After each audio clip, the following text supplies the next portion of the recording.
घडविला इतिहास ज्ञानी, तो दूत समतेचा होता.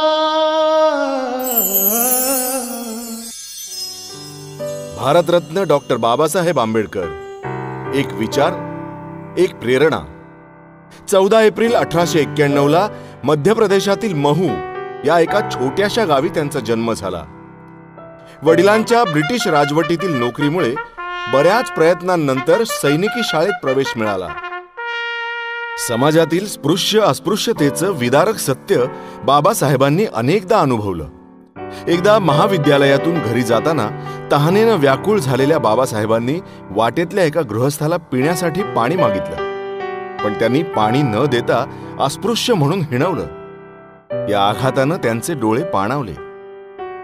पुढे बाबासाहेब हे व्यक्तिमत्व नावारूपाला आल्यावर हे गृहस्थ रोज त्यांच्यासाठी पाण्याचा माठ भरून ठेवत. पण स्वाभिमानी बाबासाहेबांनी त्याकडे कधी ढुंकूनही पाहिलं नाही. पुढे मुंबई विद्यापीठातून BA ची परीक्षा उत्तीर्ण केली. अस्पृश्य म्हणून हिणवण्यात येणाऱ्या समाजातील ते पहिले पदवीधर.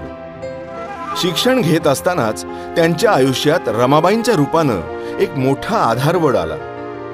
शिक्षणात व्यग्र बाबासाहेबांचा संसार रथ ओढताना त्या माऊलीनं गोवऱ्याही थापल्या आणि अखेरपर्यंत हलाखीच्या परिस्थितीतही पावलोपावली त्यांना साथ दिली. त्यांचं इंग्रजी विषयावरील प्रभुत्व लक्षात घेऊन बडोदा संस्थानचे महाराज सयाजीराव गायकवाड यांच्याकडून त्यांना शिष्यवृत्ती मिळाली. न्यूयॉर्कच्या कोलंबिया विद्यापीठात उच्च शिक्षण घेत अनेक विषयांचा सखोल अभ्यास केला. पण माय देशाची दुरावस्था, तिचा विचार, जातीपातीत पिचलेल्या जनसामान्यांचा विचार त्यांना परदेशातही विचलित करायचा. भारताचा राष्ट्रीय लाभांश, इतिहासात्मक आणि विश्लेषणात्मक अध्ययन या कठीण विषयावरील शोध निबंधानं साऱ्या जगाचं लक्ष बाबासाहेबांनी वेधून घेतलं. त्यानंतर 1916 त्यांनी PhD मिळवली आणि 1923 मध्ये त्यांना लंडन विश्वविद्यालयानं डॉक्टरेट ऑफ सायन्स या उपाधीनं गौरवलं. विदेशातून उच्च शिक्षण घेऊन आलेल्या बाबासाहेबांना क्षणोक्षणी अन्यायाचे घोट पचवावे लागले. उच्च विद्या विभूषित म्हणून त्यांचा आदर करत एका उद्योजकानं त्यांना राहायला आपलं घर दिलं. पण बाबासाहेब अस्पृश्य असल्याचं कळताच रातोरात त्यांचं सामान त्या उद्योजकानं घराबाहेर काढलं.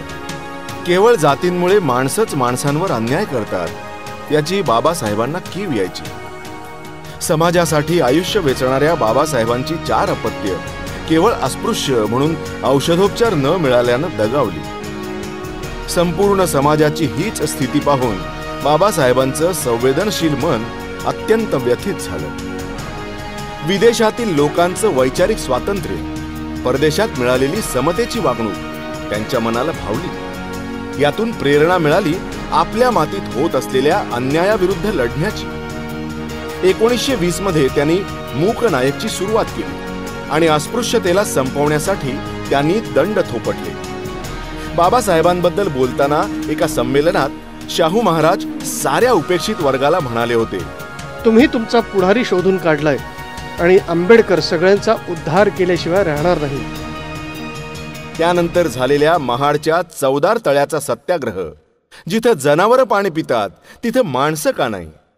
त्याचप्रमाणे नाशिकच्या काळाराम मंदिरात साऱ्यांना प्रवेश, यातून समतेच्या त्यांच्या विचारांना त्यांनी प्रत्यक्ष कृतीनं खरं करून दाखवलं.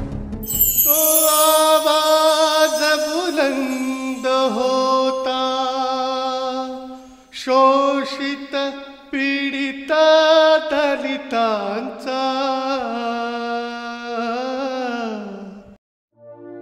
तो संघर्ष केवळ पाण्यासाठी नव्हता, तो केवळ मंदिरात दर्शनाचा नव्हता, तर माणसा माणसात भेद करणाऱ्या साऱ्यांनाच ही एक चपराक देत समता, बंधुता आणि स्वातंत्र्याच्या मूल्यांची यशस्वी पेरणी होती. 1930 पासून अस्पृश्यांच्या लढ्याची ही चळवळ अधिकच जोर धरू लागली. शिका, संघटित व्हा, संघर्ष करा असा नारा समाजाला दिला. 1947 मध्ये भारताच्या स्वातंत्र्यानंतर पहिले कायदेमंत्री म्हणून धुरा सांभाळण्यासाठी बाबासाहेबांना आमंत्रित करण्यात आलं आणि 29 ऑगस्ट 1947 भारताचं संविधान बनवण्यासाठी नेमण्यात आलेल्या मसुदा समितीचे ते अध्यक्ष झाले. भारतासारख्या विविधतेच्या देशात सर्वसमावेशक घटना देण्याचं महत्कार्य बाबासाहेबांनी सिद्ध केलं. 14 ऑक्टोबर 1956 रोजी आपल्या लाखो समर्थकांसह त्यांनी तथागताच्या विज्ञानवादी, समर्पक, समतेच्या विचारांचा अंगीकार करत बौद्ध धम्माचा स्वीकार केला. नागपूरच्या दीक्षाभूमीवर विशाल जनसागरासमवेत गौतम बुद्धांच्या समतेच्या विचाराचा अंगीकार करताना प्रत्येक जण बाबासाहेबांचा जय जयकार करत होता. डॉक्टर बाबासाहेब आंबेडकर हे केवळ एका समाजाचे, राज्याचे आणि देशाचेच नव्हे तर संपूर्ण मानव समाजाचे झाले होते. आपल्या अखेरच्या काळात अनेक व्याधींनी त्यांना ग्रासलं आणि अंती 6 डिसेंबर 1956 रोजी बाबासाहेबांचं महापरिनिर्वाण झालं. हजारो निळी पाखरं पोरकी झाल्यागत झाली. त्यांचा प्राण विसावाच हरपला. पण बाबासाहेब हा विचार आहे समतेचा आणि बंधुत्वाचा.